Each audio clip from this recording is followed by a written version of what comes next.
gentlemen, we're ready to begin. So if you could just close the door, if you don't mind, thank you so much. Right, welcome to Sebastian's Viva Voce. His presentation is based on the topic of economics with a focus on prosperity churches. We have on the panel today Carl, Mr. Barbosa, and Ms. Catherine Barber, who, in case you are not aware, is Mr. Diamond's wife. So she is here, and she's also a top economist working at the embassy. So we were very, very happy to have you here. We also have Mr. and Mrs. Rosenberg over there to support Sebastian. So without further ado, what will happen, the process goes as normal. Sebastian will present. The panel will then give feedback, and then we will open it up to the audience if you have any comments you would like to make. Okay, so can we please welcome Sebastian?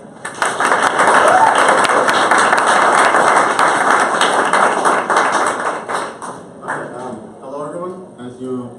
This is my Viva Voce. As you may or may not know, I'm Sebastian Rosenberg. I come from Germany and Brazil, born in Paraguay, and today I will be presenting about my economics extended essay. So, to begin with, the first thing I did when looking for my extended essay was, I actually wanted to go into psychology, but I figured there weren't any psychology teachers at the school to assist me fully with a psychology topic, even though the last presentation was on psychology. I instead chose to do another social science, economics, because I thought that would adhere to my interests. I had an HL in economics, and I just wanted to do something that goes along with psychology. So, my final research question was, to what extent has the prosperity theology and prosperity gospels had any socio-economic impact upon the Brazilian economy? So, although this may be my final research question, it was not my first, and it took a long time to get to this. It started with to what extent have prosperity gospels had any economic impact upon Brazilian economy and other South African economies, such as Zimbabwe and Nigeria. As I found out by researching, it was too big to put into 4,000 words, because I had to look up the scopes of several countries and find the prosperity churches gospels impact upon each of these countries separately. So I then decided to limit myself to Brazilian economy. After that, the socio-economic impact part came from talking to Ms. Charles. I talked to Ms. Charles, and she advised me to go with socio-economic because it also has to do with the social elements of the prosperity theology and the people in Brazil. And finally, I added prosperity theology because I wanted to do more with psychology. I was stagnating in writing my essay, but then I thought, why not relate this more to an ideology and psychology? So I added prosperity theology into my research question to finally come up with the one you see here today. So, the thing I believe to be my thesis was the influence of the prosperity theology impacted the Brazilian economy, adding to its current decline. So as you may or may not know, Brazil is currently going through a time of economic duress. Basically, it's currently on the decline. Even though in the 2000s it was part of the BRICS program, had like 10% GDP growth, and was very reaching, it fell in the late, in the 2010s and onwards. It's been falling in more and more corruption scandals, and economic crises have been occurring in Brazil. So, also, prosperity gospels have, prosperity theology and prosperity gospels is the belief that God, when you donate to God and His churches, He rewards you for your faith in this life instead of the next. So basically, if you donate lots of money, He gives you lots of economic stability and more money back. This theology started growing in Brazil in around 2009, 2010. the same time when the economic growth of Brazil started stunting and declining. So I thought there was a correlation between the two and tried to find a linkage. So although my thesis is, in the end, was not proven by evidence, the prosperity theology, although it might have had a small impact, it did not, was not the main cause for the Brazilian economy's growth to be stunted and stopped, basically. It played like a minor role, but because some pastors were taking millions from their millions of reais from their faithful believers. So and their pastors with millions of reais. So there were several research methods that I used.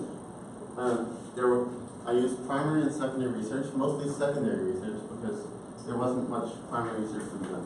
But as primary research, I conducted a survey. I went to 2 churches in Brasilia and 2 churches in my mother's hometown, Olhos d'Água. Yeah, Olhos d'Água. 1 Catholic and 1 Protestant. So,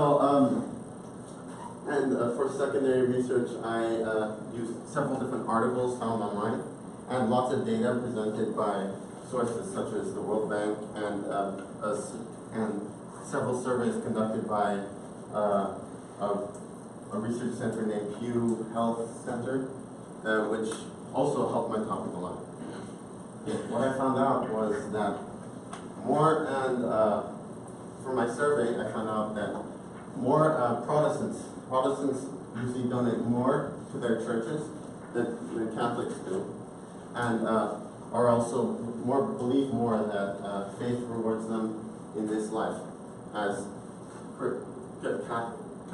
Catholics have like set beliefs.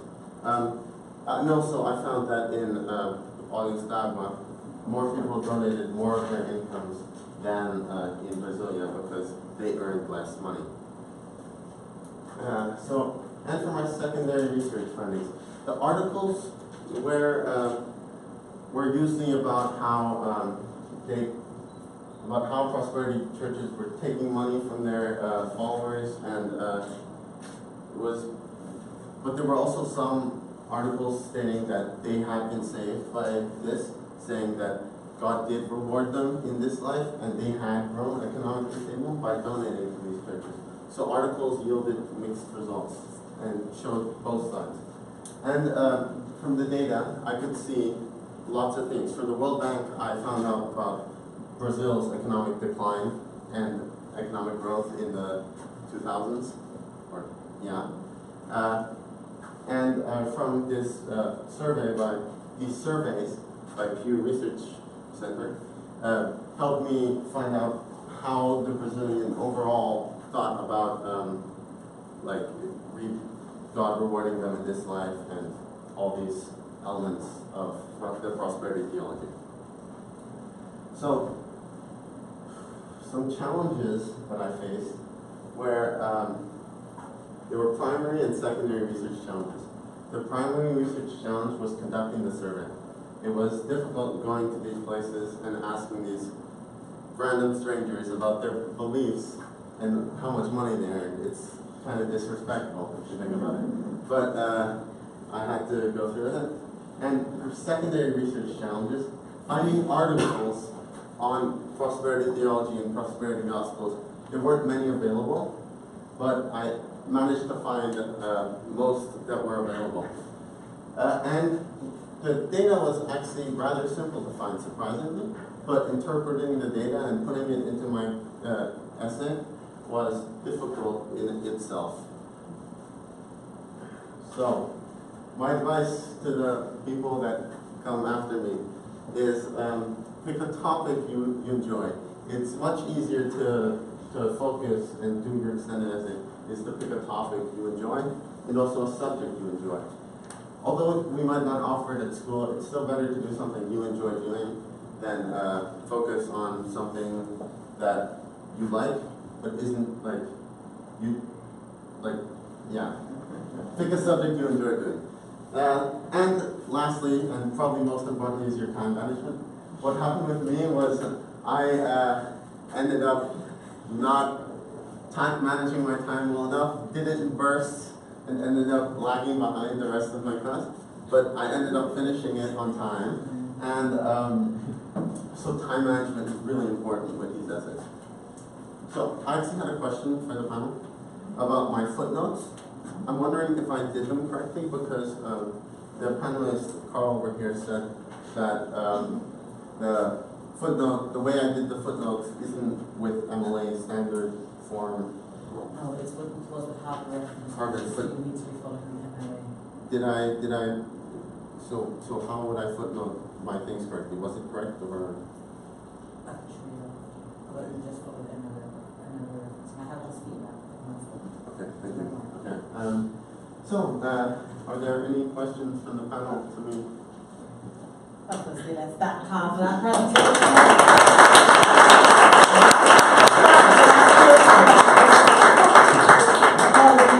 I'm focusing. Okay. Comments from the panel. Who'd like to go first? Okay, Miss. Okay. Sebastian, thank you very much. It was a really interesting essay and a really interesting presentation. I like the fact that you're passionate about the subject, clearly. I like that you went into it with an open mind and that you said in your introduction that you went in with one idea and you changed your view as you went through, which I think is exactly what studying should be about, right? I thought, well done for conducting with primary research and asking what were obviously some pretty difficult questions. I'll come back to that in a minute. And I thought that there was a really interesting finding on one of the graphs about does faith reward you in this life or the next. That was like a super different response from the two groups of Protestant and Catholic, and that's fascinating. You probably write 4,000 words just on that piece of data. So a first question I would have is around the methodology of your survey. You noticed that people were sometimes uncomfortable to respond to you. It sounded like it was in a public place outside the church. Can you just tell us a bit about how you try to encourage them to respond and to answer honestly? And if you don't say a lot about that in the paper, and it might be worth as well as telling us. Okay. So what I did was people didn't really want to talk about this. So I basically either I asked them nicely and like took them aside and said, please tell me this is for this and this. This is for my extended essay. I'm doing this as a school project. This will not be public. Will it be public? Okay. It will not be publicated, and it's just a private thing. Or if they didn't want to tell me, I just had to find someone else because if they didn't want to tell me, I could do nothing about it.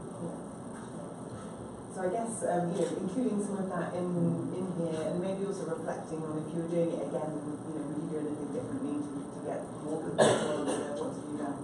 Okay. So just a question about some data that might add to what you wrote.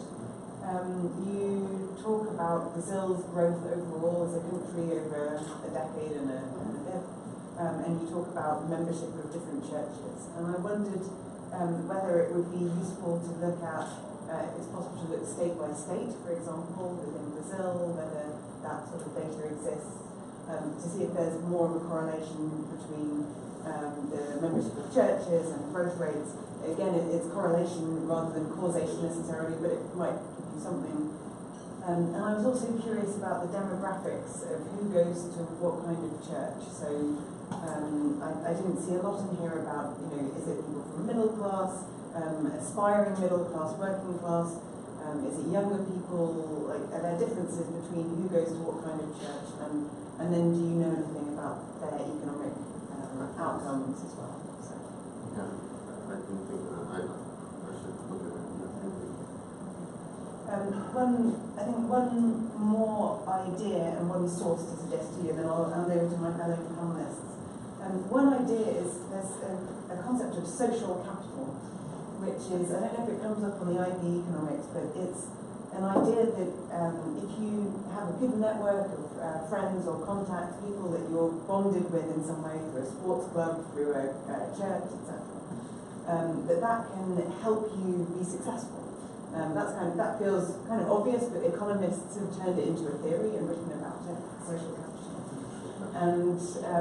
And that is something that I wonder whether, as well as paying money into a church, which you kind of describe as not necessarily being super productive, and maybe the money goes abroad or there's some corruption, but do people get any services, any benefits? Are there community activities? Is there anything associated with the church that people are kind of paying into and also getting something back from, which might then have an impact on their their careers because they know more people, they're involved in groups and so forth. So I can send you a link about social capital if you find it useful.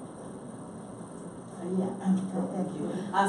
Just an aside, social capital is a very good point. It's not on the IB syllabus, but it does not stop you from mentioning it because it does show that you're thinking outside of the box. So that's very good. Okay, thank you very much, Matt. Sir? Thank you. Sebastian, first of all, you look very confident up there. You're a really natural public speaker, so congratulations. I could see through your presentation that you really get what you're saying, like you were really involved in the subject. I could just feel that you really into it. I have some, first of all, the essay itself, it's important the proofreading. For me, there was a lot of, so many words that didn't have the capital letters on them, and stuff like that, like this. About this that, and, apparently I think I sent you the old draft, like the Oh, one before okay. Miss Charles corrected it, and I did all the spelling Okay. things. Because So that's been changed. Okay. Thank you. Another thing that I thought was this I think was, this is important, is when you mention some things like gifts by the Holy Spirit or growth or things like that, I would suggest you define them first, like give a definition what you mean by them, by these things. Like you don't have to give the economics, the textbook definition of growth, but make sure you let your audience know what you mean by in the case of the gifts by the Holy Spirit especially, but when you talk about GDP, growth, give a small definition for those who don't have a background, okay? And also, I thought it was really nice how I really like this paragraph where you mentioned how in the beginning a lot of the money from the churches were used, the money donated were used to build more churches, and that kind of helped warm up the economy because it was circulating, and then they started taking it away. So this was very nice. I see how they add up, but now do the analysis together and how this influenced your theory of why it started growing and then it stopped. It's just make these connections, but I just thought it was amazing your primary research. Congratulations. That was a lot of guts, a lot of dedication, and really, really nice, really good. Okay? Thank you. Okay, yes. So, I just wanted to agree with like a lot of statistics, a lot of numbers, which just proves how well researched this is, and that was very impressive. I thought, not only, as Mr. Garner said, like the primary research was very impressive, especially like all these graphs, they really helped you understand deeper, but the secondary research was very, very good. But as you mentioned, language, I know I'm not going to work on like the capitalization if you already fixed that, but just like small things like writing dollars, like just adding like a dollar sign because it's worth 4 points, and connecting to like economics, just like touching that up, and those are such easy points that you can get and it will really help. And then just some small citations here. You have like the Texas couple that lost $50,000, like just a little quick citation because to help that. And then secondly, some sentences, especially in like the intro, are a little bit long, and like if you're writing about especially Brazil and things like that, this is going to be sent to a marker. So if you're imagining maybe like a Muslim teacher in Malaysia trying to like just making it very clear to understand like a different culture and a different place, that would help a lot. and just some places that could be a little more concise, because like you have a lot of good information from Ms. Weber here that you could add in. So to bring down the word count, to add in more, especially like the growth rate part, like you wrote a lot about that, which was good, but I think you can break it down and get even more valuable information and like really polish up the essay. And then just one question I was a little bit confused about, because you talked about Iglesia Universal del Reino de Dios. But the churches you interviewed, were they part of that, or No. were these separate ones? No, I couldn't find any in my vicinity of these churches. Okay. So the ones that you specified Catholic churches and Protestant, were they part of like another branch, or were they regular? I was just interested in. So the Catholic churches are Catholic, but I didn't really look at the Protestant branch of each one. Should I mention it? Yeah, no, that was very good though. And then just another more open-ended one, just an interesting one, like, because I know that you wrote about like the Brazilian situation, but do you have any personal connection to religion as to why you got into that specifically? Well, my mom is deeply religious, or somewhat religious, right? Yes, she goes to church every Sunday. So, well, I did do my first communion and everything, but then I sort of didn't continue with religion, so I have some ties to religion. But no, I would not say that, although my mother's family on the side is very religious, right?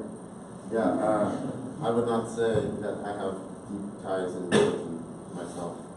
Just one last question. So thinking like about TOK and truth in human sciences, because when you ask these questions, you mentioned, which is very good, that people were a little bit concerned about answering. But do you feel like the ones that answered in complete truth? Because I know, especially with how much you earn, and maybe if you didn't feel that way, you could like maybe take that into consideration as one of the limits to your primary research. Yeah, I don't feel like all of them answered truthfully. Okay. So that could be a good thing to add to the limitation to make it more good. Thank you. Thank you very much. That was, very impressive feedback. Thank you. Audience, anyone has a complaint? Yes, wait. Did you interview anyone from any Mormon congregations? No. Sorry. Okay, all right. Thank you for that. Anyone else? No? Okay, well, I will finalize by saying, very impressive there, Sebastian. As you know, we've come from ground zero to where we are now. Very impressive, very happy with your confidence. You clearly were very involved in the process of this essay. A lot of very good feedback that has been given here that once included can immensely improve your prospects of an excellent grade. So we can look forward to making sure we see that. Apart from that, the changes that were mentioned in terms of grammar we already put in, but we won't talk about that. But apart from that, I would like to say, well done to you, Sebastian, that you've gotten here. Very excellent essay, and to be fair, one of the few. I've never actually come across an extended essay like this, and I've been really happy for a while, and this is quite unique. So it's good for you to, zero in on this. So well done to you. Thanks to everyone. Thank you.